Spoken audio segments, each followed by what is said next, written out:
À partir de la paracha Trouma, le livre de Shemot est consacré pour sa presque totalité, à décrire le tabernacle, le Mishkan, qui est le temple portatif qui accompagnera les enfants d'Israël pendant leur séjour dans le désert.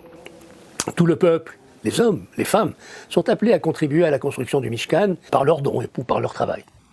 La présence divine était déjà manifeste à travers les nuées protectrices le jour et une colonne de feu la nuit.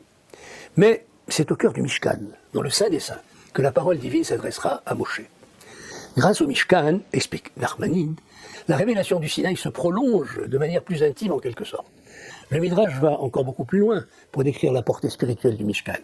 Il affirme « Le Mishkan équivaut au ciel et à la terre ». Ou encore, à propos de Betsalel, qui est le maître d'œuvre de l'édifice, Rav Yehuda Anassi enseigne « Betsalel combinait les lettres avec lesquelles le ciel et la terre ont été créés ». Le Mishkan, le tabernacle, serait ainsi une construction du même ordre que la création du ciel et de la terre. Que signifient ces enseignements a priori extravagants ? Pourquoi fallait-il que les enfants d'Israël se livrent à une sorte de réactualisation de la création tout entière ?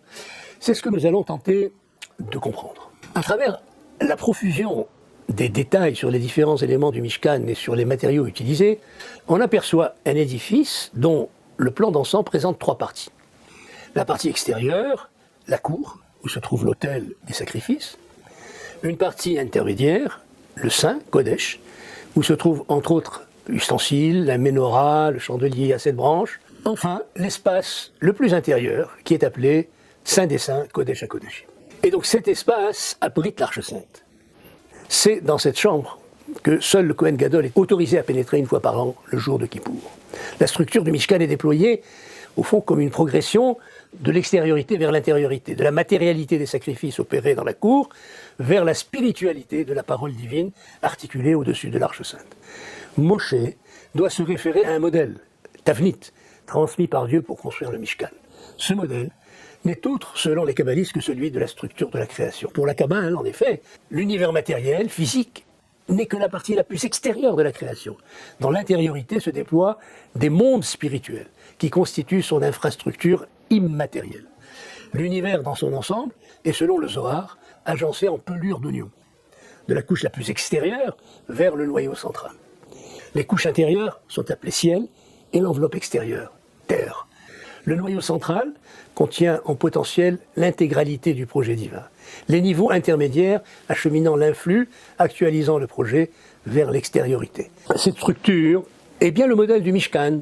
Le noyau profond correspond au Saint des Saints, les niveaux intermédiaires au Saint, et la couche extérieure à la cour où se tient l'autel des sacrifices.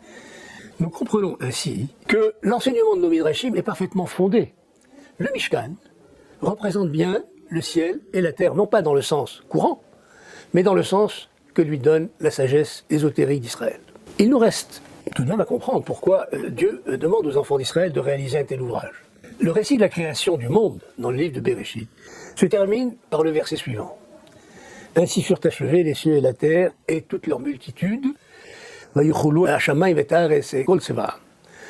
que nous traduisons par furent achevés, vayichulu, signifie littéralement formèrent un tout, kol. La racine de vayichulu, c'est kol, tout.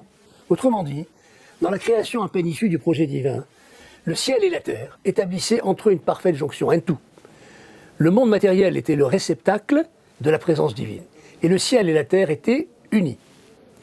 L'homme, qui devait être le gardien de cette unité, a toutefois failli à sa tâche et a provoqué une disjonction entre le ciel et la terre, empêchant ainsi le projet divin de s'actualiser pleinement.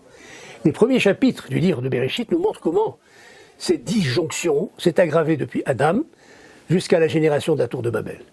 Les patriarches ont initié un processus de retour à l'unité initiale du ciel et de la terre. Un processus qu'il incombe au peuple d'Israël de poursuivre et de mener jusqu'à sa réussite ultime.